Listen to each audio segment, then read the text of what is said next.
Bienvenue sur Africa 24 dans cette nouvelle édition du QG Weekend. Voici les titres de l'actualité. En Guinée, la croissance du produit intérieur brut a atteint 6,6% en 2016, grâce notamment au secteur agricole qui se développe de plus en plus. Et pour cause, de nombreuses écoles proposent des formations liées à ce secteur. Les détails dans cette édition. La recherche de financement relève souvent du parcours du combattant pour les petites et moyennes entreprises africaines. Et pointé du doigt un secteur bancaire inadapté, illustration au Togo où les PME souffrent aussi d'un accès très limité au secteur financier formel. Et puis focus sur Cocktail, le tout nouvel album de Nelly Jouma, composé de 12 titres. Ce deuxième opus mélange des rythmes variés tels que le reggae, le slow, l'afrobeat ou encore l'afrozouk.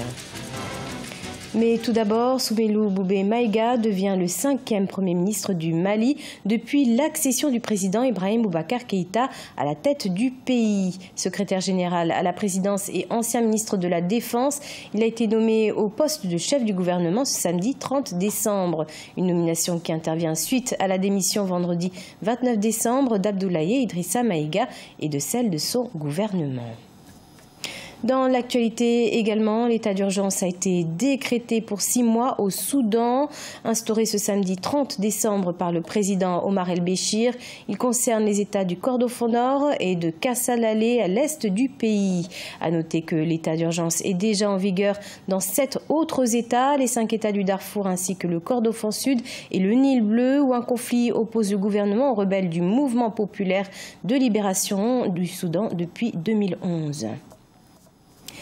En Guinée, l'apprentissage des techniques agricoles gagne du terrain dans les zones rurales grâce à la création d'écoles spécialisées. Le développement de l'apprentissage est en effet une priorité du gouvernement qui veut impulser une toute nouvelle dynamique dans ce secteur. Plus d'explications avec Idolette Mirabel Bissou. En Guinée, l'agriculture se présente comme un levier de la transformation économique. La tendance en milieu rural étant de professionnaliser le secteur agricole pour participer au développement du pays, l'on assiste de plus en plus à la naissance des écoles de formation sur les techniques agricoles, à l'image de l'école de formation professionnelle agropastorale située à Kindia, à 135 km de Conakry. Ce centre de formation rurale permet aux jeunes ruraux qui n'ont pas d'alternative, soit ils sont déscolarisés ou même non scolarisés, mais tous pratiquent l'agriculture parce qu'ils sont dans des familles d'agriculteurs. Mais le fait de ne pas connaître les itinéraires techniques, notre école reçoit les jeunes, soit par les parents ou par des ONG qui les accompagnent, pour acquérir des notions d'agriculture. Ce secteur a pour objectif de contribuer à développer une activité agricole durable. Ces écoles de formation agricole rurale contribuent à l'amélioration des ressources humaines des entreprises et organisations professionnelles agricoles. Ces dernières appuient les jeunes agriculteurs porteurs d'innovation. Je suis venu apprendre la culture industrielle parce qu'après mes études, j'étais dans un centre de stage. Là-bas, c'était basé sur la culture vivrière comme le riz, le maïs. Donc, je suis venu juste pour acquérir la réalité, comment ça se passe sur la multiplication et le développement de culture industrielle qui est basée sur l'ananas. Moi, je suis sociologue de formation, mais j'ai vu que l'agriculture, c'est un passage obligé pour tout développement d'un pays. Ainsi, je me suis intéressé à l'agriculture. Donc, pour ne pas rester dans le chômage après l'université, je me suis dit qu'il faut aller vers l'agriculture pour vite partir et créer ma propre entreprise et employer d'autres personnes et surtout employer aussi. En Guinée, la croissance du produit intérieur brut a atteint 6,6% en 2016 grâce à la hausse de la production de bauxite, d'or et du secteur agricole. Le budget 2018 de la Commission de l'Union économique et monétaire ouest-africaine a connu une baisse de 25% par rapport à l'exercice 2017 selon les données de la Banque centrale des États de l'Afrique de l'Ouest. Le budget de l'Union ainsi adopté est arrêté en recettes et en dépenses à un montant de près de 142 milliards de francs CFA.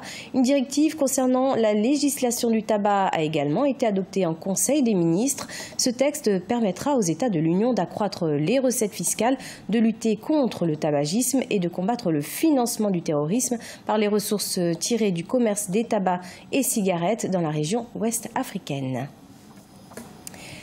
En Afrique, de nombreuses petites et moyennes entreprises restent confrontées à la problématique du financement, sans compter les banques qui leur consacrent parfois uniquement 25% de leur portefeuille de crédit. Les difficultés que rencontrent les PME, notamment au Togo, le point dans ce reportage d'Emefa Kofi.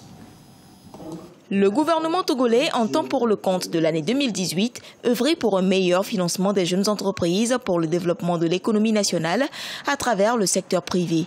Des mécanismes de renforcement de la capacité entrepreneuriale ont été mis en place. Il s'agit notamment du Fonds d'appui aux initiatives économiques des jeunes, le programme d'appui au développement à la base et le programme de promotion de l'entrepreneuriat des jeunes. Ces trois mécanismes de promotion de l'entrepreneuriat des jeunes ont permis sur la période 2013-2015 de créer 1332 micro-entreprises avec 7836 jeunes auto-employés et employés grâce à un financement de plus de 3 875 000 francs CFA. Mettre en place ce cadre de dialogue-là avec les jeunes qui permettent une certaine proximité entre les jeunes et les autorités du pays. C'est un peu ce à quoi nous allons nous atteler en 2018, mais tout en faisant en sorte que les jeunes soient au cœur de leur propre développement, de leur propre épanouissement. À ce jour, un dispositif institutionnel d'accompagnement des micro-entreprises à l'étape de croissance n'existe pas pour l'heure au Togo.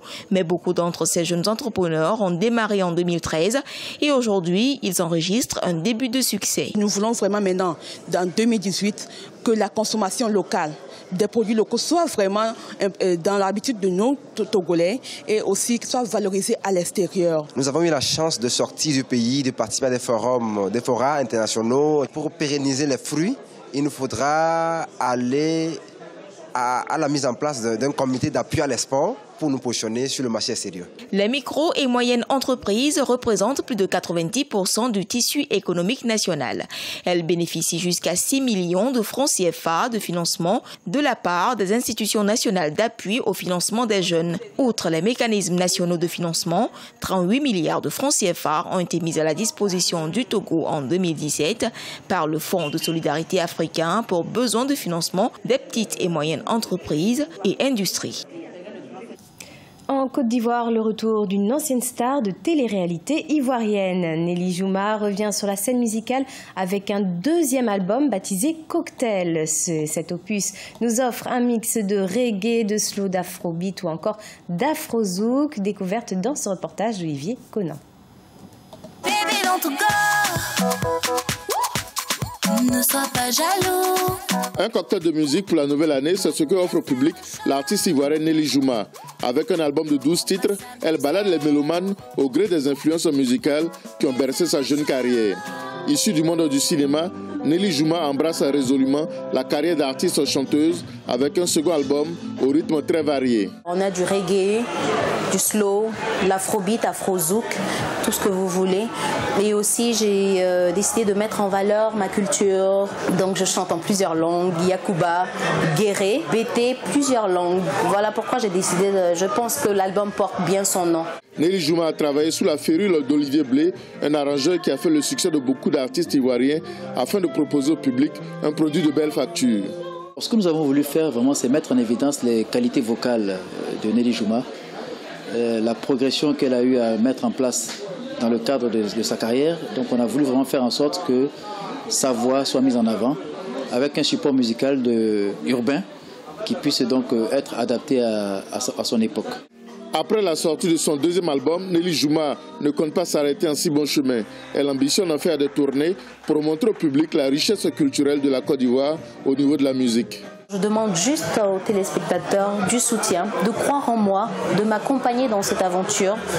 J'y crois et j'aimerais bien avoir des personnes autour de moi pour me pousser et croire en moi. Voilà, et moi je serai toujours là aussi pour vous donner du plaisir, travailler encore plus pour que tout le monde soit fier de moi. Avec des chansons comme Ne me quitte pas, Olé Olé ou Ne sois pas jaloux, Nelly Jouma entend résolument faire passer une bonne année musicale à tous les mélomanes africains en 2018.